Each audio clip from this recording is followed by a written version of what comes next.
Ehrlich Brothers haben es geschafft. Wer in Deutschland an Zauberer denkt und nicht selbst mit Magie zu tun hat, der denkt als erstes an sie. Die einzigen deutschen Zauberer, die es aktuell geschafft haben, Promi-Status zu erreichen. Hunderttausende haben ihre Shows schon besucht. Doch was für eine Geschichte steckt hinter diesem Mega-Erfolg? Heute geht es um zwei Brüder, die einen Preis nach dem anderen absahnten, sowohl solo als auch als Duo. Zwei Brüder, die jahrzehntelang die Vorzeigemaskottchen des magischen Zirkels waren und jetzt 2020 im Streit ausgetreten sind. Da stellt sich die Frage, auch mit erkälteter Stimme, sorry dafür, wer ist das eigentlich? Die Ehrlich Brothers.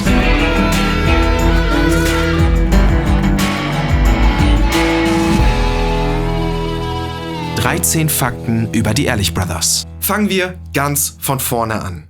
Am 1. Februar 1978 wird in Herford ein Junge geboren mit dem Namen Andreas Reinelt. Ja, ich meine wirklich ganz von vorne. 4 Jahre später, am 19. Februar 1982, wird sein kleiner Bruder Christian Reinelt geboren. Beide so dicht hintereinander im Februar. Hat Papa etwa 9 Monate vorher. Von Kindheit an zauberten die Brüder Reinelt, die aus Ostwestfalen-Bünde stammen, mit ihren ersten Zauberkästen. Andreas Weg in die Magie begann mit einer zuckersüßen Geschichte, als der Herforder Zauberer Don Alfredo ihm nach ewigen Betteln Bitte, erklär mir meinen Zaubertrick, eine Dose übergab, aus der Bonbons aus einem Geheimfach fielen. Die Erkenntnis, dass hinter jeder Illusion am Ende doch ein Trick steckt, war natürlich ernüchternd. Auch sein kleiner Bruder Chris fiel auf den Boden der Tatsachen. Im wahrsten Sinne des Wortes. Er half seinem Bruder Andreas bei einer Schwebeillusion und stürzte von der selbst gebastelten Konstruktion. Autsch. Als die beiden Brüder älter wurden, performten sie jeweils solo auf der Bühne als Zauberer mit dem Künstlernamen Andy McJoy bzw. Chris Joker. In seinem 18. Lebensjahr wurde Andreas Mitglied im Magischen Zirkel von Deutschland, kurz MZVD. In seinem 17. Lebensjahr zog auch Chris nach. Hauptberuflich wollte Andreas eigentlich gar nicht als Zauberer arbeiten. Nach dem Abitur studierte er Mathematik und Sport auf Lehramt, zumindest 4 Semester lang, bevor er sich dann doch zum Zauberer-Karrierepfad entschied. Sein Bruder Chris hatte da schon eher das Ziel vor Augen und machte, inspiriert durch die Shows von Rammstein, eine Ausbildung zum staatlich geprüften Pyrotechniker, um den eigenen Zaubershows ordentlich Wumms zu verleihen. Trotzdem war auch Chris laut einer Quelle, die ich gefunden habe, auch für ein Studium für Anglistik und Romanistik eingeschrieben. Kommen wir zu Fakt Nummer 5. Wir machen eine kleine Zeitreise. Oh, nicht so. Wir machen einen Fast Forward ins Jahr 2000. Die zwei Brüder entschieden sich, als Duo aufzutreten und entwickelten große Illusionen für die große Bühne. Im Jahr 2004 änderten sie dazu ihren Namen in Ehrlich Brothers um, mit dem Hintergedanken, sich von den vielen anderen Zauberern in der Szene abzusetzen, die sich als Magier mit übermenschlichen Kräften vermarkteten. Marcel. Ein Schritt, den ich persönlich super gut finde, weil auch ich mich überhaupt nicht identifizieren kann mit dem ganzen Ich habe magische Kräfte. Ich gehe lieber offen damit um, dass immer irgendwo ein Trick dahinter steckt. Die Leute wissen das. Zauberei ist Entertainment. Fakt Nummer 6. 2 ihrer Großillusionen wollte David Copperfield himself, der erfolgreichste Zauberer aller Zeiten, abkaufen von den Brüdern. Die Ehrlich Brothers haben abgelehnt. Übrigens, kleine Randinfo zu David Copperfield und seinem Mega-Erfolg. Er ist fast Milliardär als Zauberkünstler, als einziger auf der Welt. Zu seiner Geschichte habe ich schon ein Video gemacht, verlinke es euch unten in der Videobeschreibung und am Ende auch nochmal in der Endcard. Apropos David Copperfield, die beiden Ehrlich Brothers, ganz kurz. Habt ihr das Video eigentlich schon geliked? Mit einem Daumen nach oben weiß der YouTube-Algorithmus nämlich, dass euch so ein Content gefällt und ihr kriegt mehr davon angezeigt. Was er sagt. Apropos David Copperfield, die Ehrlich Brothers standen übrigens in der Kritik 2 seiner Illusionen, nämlich einmal die Säge und einmal Schnee, 1:1 übernommen zu haben.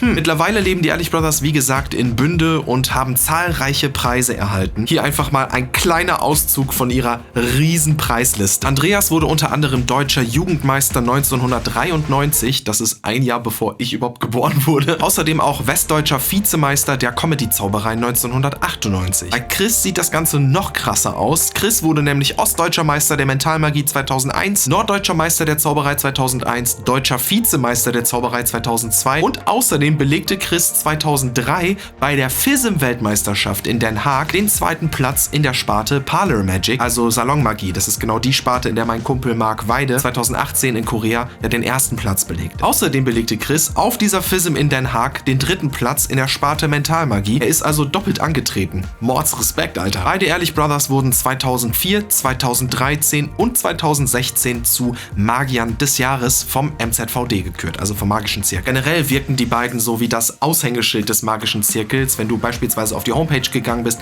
die ersten Gesichter, die du gesehen hast, waren die beiden als Ehrenmitglieder und. Aber nicht nur solche Auszeichnungen haben die Ehrlich Brothers bekommen, auch einige Weltrekorde konnten sie aufstellen. 2016 erzielten sie beispielsweise den Weltrekord für die meisten Zuschauer bei einer Zaubershow, nämlich 38.503.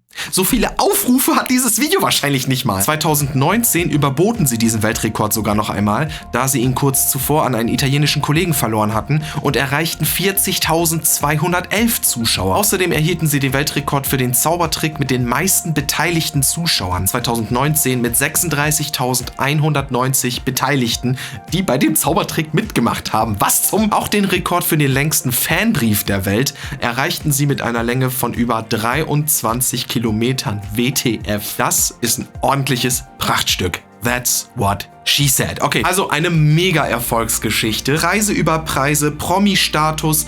Wie kam es dazu eigentlich? Ich denke, um das zu erläutern, sollte man vor allem auf ein bestimmtes Ereignis schauen. Und auch dazu gibt es eine kleine Geschichte. Denn die Ehrlich Brothers waren auf einer Weihnachtsfeier von Rossmann. Dort haben sie für die Gäste gezaubert und unter anderem kam Gründer Dirk Rossmann auf die beiden zu. Aus diesem 100-Euro-Schein haben die beiden dann, ich sag's mal für die Zauberer, mit der normalen DS-Methode einen 5-Euro-Schein gezaubert. So als kleiner Gag. Damit haben sie natürlich schon mal das Interesse bei Dirk Rossmann geweckt. Darauf meinten sie zu ihm, ey, wir brauchen deine Unterstützung. Bis zu dem Zeitpunkt und auch eigentlich bis heute gibt es sehr viele Zauberer in Deutschland, aber niemanden, der auf Las Vegas Niveau wirklich die riesig große Bühne und Arenen füllt und Großillusionen macht, wie Monster Trucks erscheinen zu lassen oder ein Motorrad aus dem iPad zu zaubern. Das hat in diesem riesen Maßstab, wie man ihn heute in Deutschland nur von den Ehrlich Brothers kennt, zuvor niemand gemacht. Wie gesagt, höchstens auf Las Vegas Bühnen, aber nicht innerhalb Deutschlands. Dazu wollten die Ehrlich Brothers von Dirk Rossmann finanzielle Unterstützung und hatten ihn um ein Investment gebeten. Ihr müsst euch das so vorstellen, so eine Show in den Dimensionen aufzubauen, das kostet Hunderttausende von Euros. Dieses direkte Investment, ey, ich gebe euch jetzt Geld und möchte dafür einen Teil der ganzen Einnahmen, das lehnte Dirk Rossmann ab.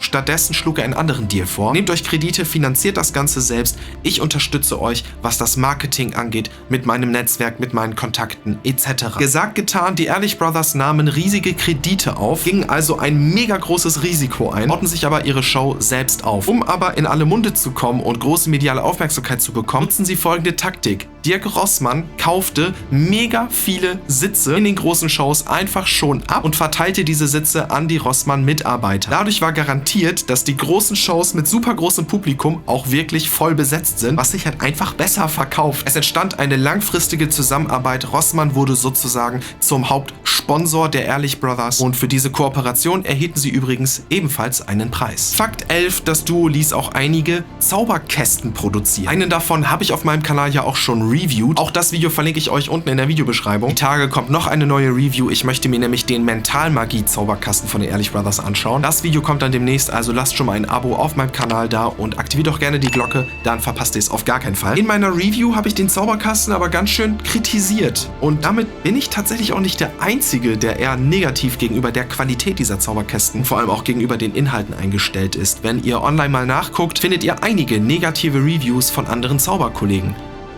Stichwort negative Reviews von Zauberkollegen. Erstmal vorweg, das ist normal. Die Zauberszene untereinander sind entweder mega cool miteinander oder ultra kacke. In 9 von 10 Fällen sind Zauberer ultra kacke. Glaubt mir, ich weiß, wovon ich spreche. Als letztes Jahr im März 2020 die Corona-Pandemie so richtig reingeknallt hat und sämtliche Shows lahmgelegt hat, haben sich die Ehrlich Brothers dazu entschieden, in der Bild einige Tricks zu erklären. Und ihr könnt euch schon vorstellen, wer sich da wohl gemeldet hat.